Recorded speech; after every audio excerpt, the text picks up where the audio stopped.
Bonjour à tous, c'est Quentin de Meet Your Market. C'est le troisième jour du défi, donc des 30 jours de conseils commerciaux B2B. Et aujourd'hui, je voulais parler d'un concept qui est hyper important, qui est le concept de solution. Souvent, quand on est un commercial, on a tendance à dire à nos prospects, euh, voilà la solution ou notre solution permet d'eux, etc., etc. Souvent, ça a été l'idée de dépasser la simple notion de produit ou de service et dans les courants de pensée consultative selling, etc., de plus parler de solutions pour expliquer que, en effet, par miroir, on répond à la solution, hein, c'est la réponse à un problème.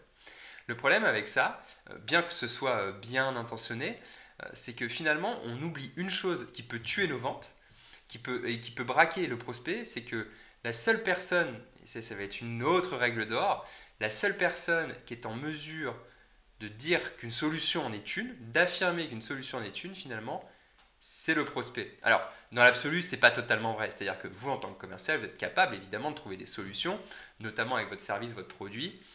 Vous êtes capable de designer des solutions et d'estimer que ça en sont.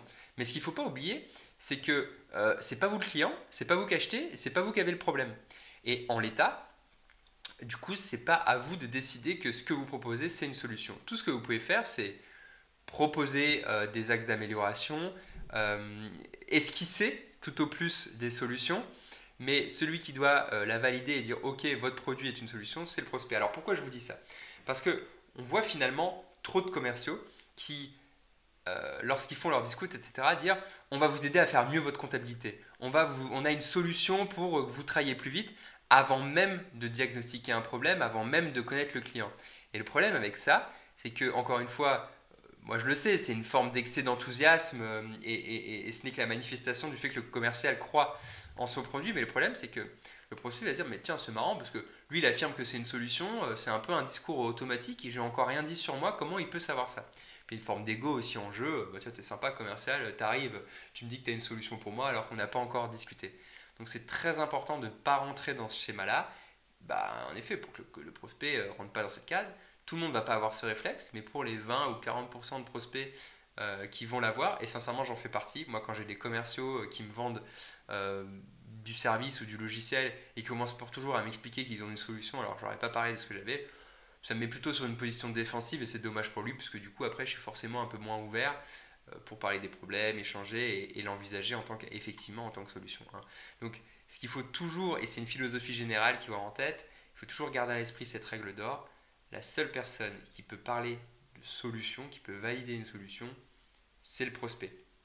À partir de là, votre job, c'est simplement, je dirais, d'utiliser plus de pincettes quelque part. Dire, bah, moi j'ai l'impression que, au vu de ce que vous m'avez dit, il y a ça qui pourrait être une solution. Quand on envoie une proposition commerciale, vous envoyez une esquisse de solution ou votre vision par rapport à ce que vous a dit le prospect de ce qui pourrait fonctionner et vous allez lui demander une validation. C'est un état d'esprit qui peut se répercuter un peu partout. Et d'ailleurs, je vous donne un tips pour vous entraîner et pour vous habituer à ce mode de fonctionnement, c'est d'imaginer, même peut-être de rédiger, des conversations clients sur certains sujets avec des répliques euh, sur lesquelles vous allez résumer des situations imaginaires. Alors vous m'avez dit que vous étiez dans telle situation, vous avez tant de salariés, etc. etc. Et apprendre à amener votre proposition de valeur sans la qualifier de solution magique qui marche à tous les coups. Ça, c'est la première chose sur laquelle vous pouvez vous entraîner. Et la deuxième, c'est simplement de vous préparer à chercher les bonnes informations qui vont vous permettre de construire un argumentaire qui soit logique pour le client et du coup d'amener une solution qui sera perçue comme telle par le client. Parce que c'est pas parce que vous dites que votre solution en est une que c'est ce que le prospect va penser. Et ça, vous êtes vigilant à ce sujet parce qu'encore une fois, ça peut vous retomber dessus. Donc, apprenez à mettre du conditionnel et ayez du tact dans la manière dont vous apportez votre produit, votre solution en l'occurrence, pour garder en tête que celui qui doit décider que c'en est une, c'est le prospect. Voilà, je vous laisse sur cette idée. Je vous dis à demain pour la vidéo numéro 4.